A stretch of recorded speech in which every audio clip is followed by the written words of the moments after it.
Danielle Collins really told the Australian Open crowd to kiss her. She's something else, bro. She's something else. Hey, my name is Christian Destanee, and welcome to Christian's Court, where I cover tennis from all angles. If you have not yet already, make sure you subscribe and click the notification bell so you are notified whenever I post more Australian Open updates as the tournament progresses. Destanee Aiava's Cinderella story in Melbourne has come to an end this morning in dramatic fashion with a 7-6, 4-6, 6-2 victory. This isn't a surprise, but the Key Arena crowd was fully behind their Aussie Aiava, who's kind of become a media darling this slam as she came through qualifying and won her first round here for her first ever slam main draw win. Aiava also got a lot of attention for her wearing older tennis dresses throughout the event, and this match she sported Maria Sharapova's 2011 Roland Garros kit. The Aussie crowd was really doing a lot and pulling for Aiava to continue her magical run, doing things like cheering on Collins' missed first serves and also her double faults. Aside from giving our sarcastic reaction after winning the opening set tiebreak, Danielle did really well overall, I'd say, to maintain her composure throughout much of the match. She did tell a fan or so to shut up, but aside from that, it was a pretty well-behaved showing from Collins. But when she sealed victory, Danielle did not hold back, putting her hand to her ear, sarcastically saying, "How about that?" receiving thunderous boos. She also blew kisses to the crowd and basically told them to kiss it where the sun don't shine. Now, doing things like cheering a player's missed first serve or double faults, it's not the best form at all, but it is typical, especially at a slam where a crowd is trying to cheer on its home player.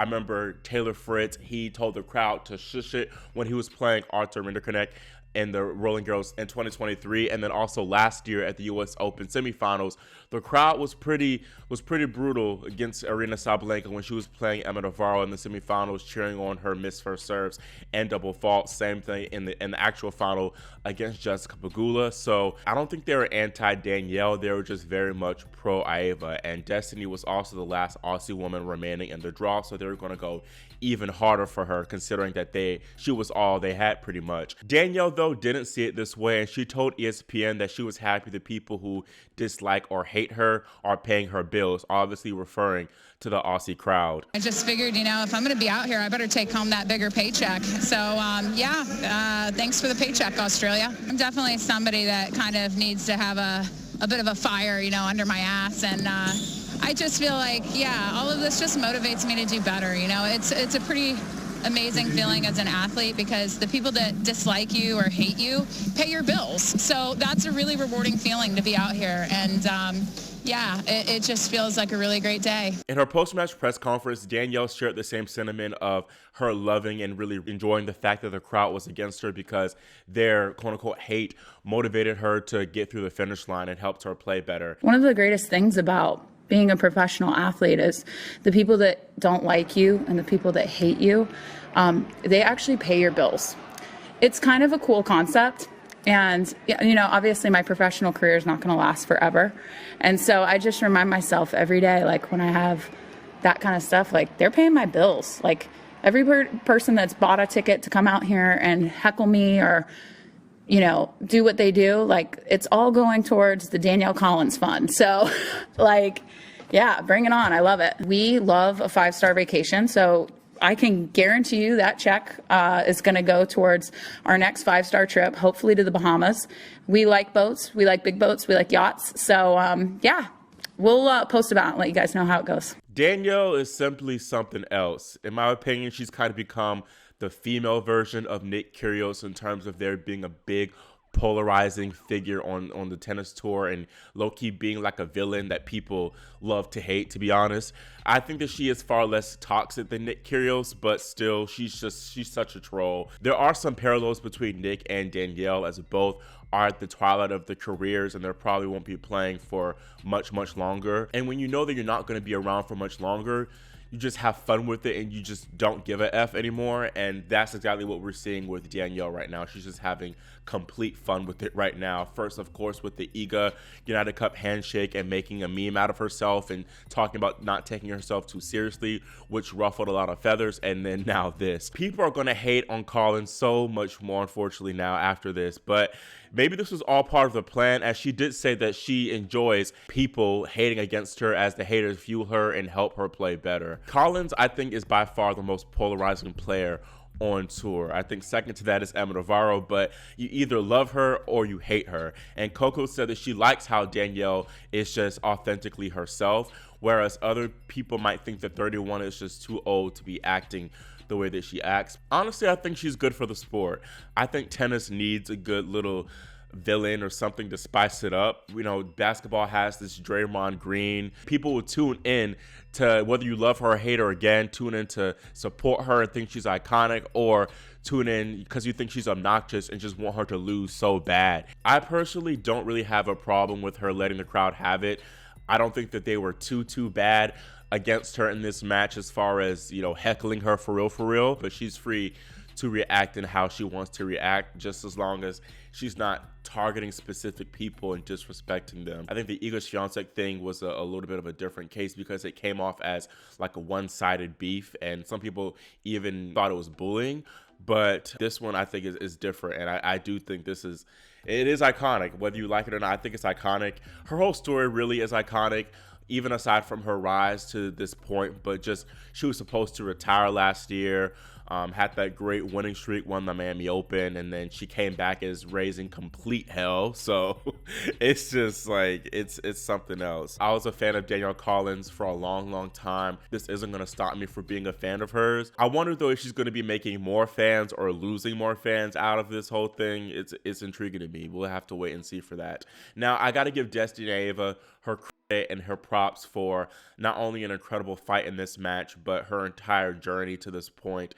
I mentioned it in one of my previous videos, but she struggled a lot with mental health problems, was diagnosed with borderline personality disorder due to obviously a lot of personal things in her life, but also her career struggles as well. So it's great to see at 24 years old, her starting to reach her potential, as she was very much hyped as a junior. So now she's doing it on the big stage, and I'm so happy for her. She's very funny too. She made a funny tweet after the match, kind of self-deprecating herself. People thought that she was talking about Danielle Collins, but she clarified she was talking about herself. So she has a great personality too, and I'm going to be rooting for her to accomplish more great things on the tour for years on end. Looking ahead to round 3, Collins will face compatriot Madison Keys there, who had to scrap past Elena Gabriela Rus 7-6, 2-6, 7-5. Keys, I think, of course, will be the clear fan favorite in this match, but I also believe that she'll be many people's pick to win it overall, as despite her being the lower ranked player of the two, she is in better form coming into this one, as she won the Adelaide 500 leading into this tournament. However, I do think Collins has a solid shot at taking this. Of course, she is higher ranked of the two, but Keys has played a lot of tennis lately. She has her leg strapped as well. Madison is also injury prone too, so got to keep an eye out for this one, especially if Collins manages to push it deep. The winner of this match will likely play Elena Raducanu, who honestly needs CPS called on her with how she's been doing these teens. First, she beat 16-year-old Emerson Jones 6-1, 6-1, and then the second round she beat 17-year-old American Ivajovic 6-love, 6-3. Somebody made a Michael Jordan meme of Elena saying "F them kids." That's really literally how she's been doing the field lately. Now, Raducanu's third round opponent is actually of age, and it's Diana Yastremska, who made the semifinals here last year. She's looked in great form this tournament thus far, only dropping 6 games en route to this stage. I think that she could test Elena for sure in this match, but Raducanu, I think, should still be my favorite to come through. Below this, Jasmine Paolini will be the favorite to make another Slam quarterfinal, and she looks good thus far. She'll next take on Alina Svitolina, who earned her 100 Slam win after beating Caroline Dolehide 1-4. Up top, Beatrice Haddad-Maia will play Veronika Kudermetova, who got a great win over Katie Bolter, who continues to struggle in the slams as she's still seeking her maiden slam second week appearance. Meanwhile, Emma Navarro is still hanging on after having to battle hard yet again, as this time the 8 seed recovered from 2-4 down in the third set to eliminate Xinyu Wang in the second round for the second consecutive year in Melbourne. Navarro now plays Ons Jabeur, who struggled a lot physically in her straight sets victory over Camila Osorio. Below this, Yulia Putintseva and Daria Kasatkina will duel after getting comfortable straight sets wins. My most anticipated women's match of the day between good friends Raducanu and Amanda Anisimova didn't quite live up to the hype in terms of its actual match quality, but it was still very entertaining. Raducanu somehow walked away with this match in straight sets, winning it 6-3, 7-5. And like her first round win over Ekaterina Alexandrova, it was a complete roller coaster. After an early trade of breaks, Amanda went up 3-1, 40-15, and she looked primed to cruise to take the first set. From this point on, though, the wheels kind of fell off for the American as she started misfiring badly from the ground. Despite getting broken, she had 1 game point in the next 3 games, but she didn't take any of these games, which only added to her frustration. Anisimova started the second set strong, though, going up a double break 3-love. But here, Raducanu received a medical timeout and a visit from the doctor, and I thought at this point, oh Lord, here we go again. Raducanu is about to retire once more. But to be honest, nothing seemed wrong with Raducanu, and in fact, the momentum shifted in her favor after this as she rode off 3 games in a row. Anisimova, she broke back to go up a break 4-3 in the second set, but then the momentum shifted right back in Raducanu's favor as she broke back and then ultimately claimed this match in straight sets. I'm still wondering how exactly this happened, and I think it boils down to first Amanda just mentally collapsing. And I don't know if it's self-imposed pressure from knowing this was a good opportunity to maybe go on another deep run in a slam, or the hair dye, but some of her shot selection decisions and mistakes were truly baffling. Raducanu, though, got to give credit to her because her fight is simply unreal. She's also a great defensive player, and she frustrated Anisimova a lot, and also Alexandrova in the first round with how many balls she gets back in play. This might be a little bit of a hot take, but I think Emma Raducanu is the most entertaining women's tennis player right now. Now, let me cook before y'all attack me in the comments. I say this because I'm talking about her matches being a spectacle. I'm not talking about her game style necessarily being the most entertaining, but Emma Raducanu is going to give you a show, and it's reminiscent of Bianca Andreescu in terms of just making matches perhaps just crazy in an onslaught and just a roller coaster. But Raducanu, even when she wins in straight sets like she has in the past few rounds, it's drama. It's just crazy momentum shifts. It's something. Aryna Sabalenka, I think she still currently holds the title a little bit because she's been playing more consistently on the tour in terms of being the greatest entertainer on the women's tour, because she can dominate matches and then give them away a little bit and then control it in the end, either control it in the end or just completely mentally implode. But chances are Aryna Sabalenka will entertain you in a match. Raducanu, chances are, I think she has a higher rate of entertainment in her matches. She also can play different ways. She can be an aggressive baseliner when she wants to take balls early, hit return winners, but she can also grind out points and extend rallies with her incredible defense. So I think if Raducanu can remain healthy, it'll just be an overall net positive for the sport because she gets fans on her side so well, and it makes sense because she gives them a good show. Now the road is likely to end for Emma in the next round as she takes on world number 2 Iga Swiatek, who has looked very good thus far. She just got a dominant 6-love, 6-2 win over Rebecca Shremkova.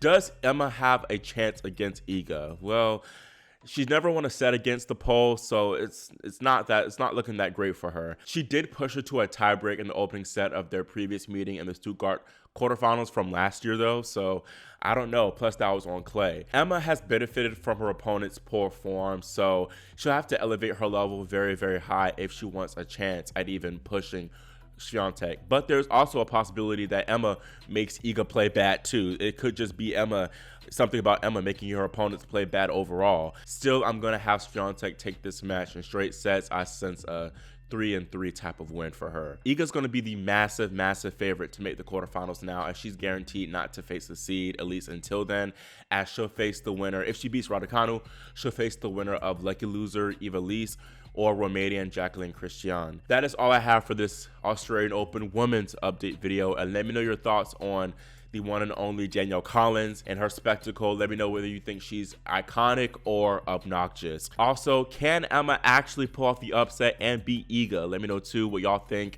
And then again, make sure you subscribe and click the notification bell so you are notified whenever I post my Day 5 men's recap. Thank you all so much for watching and for your support, and I'll see you all next time here on Christian's Court.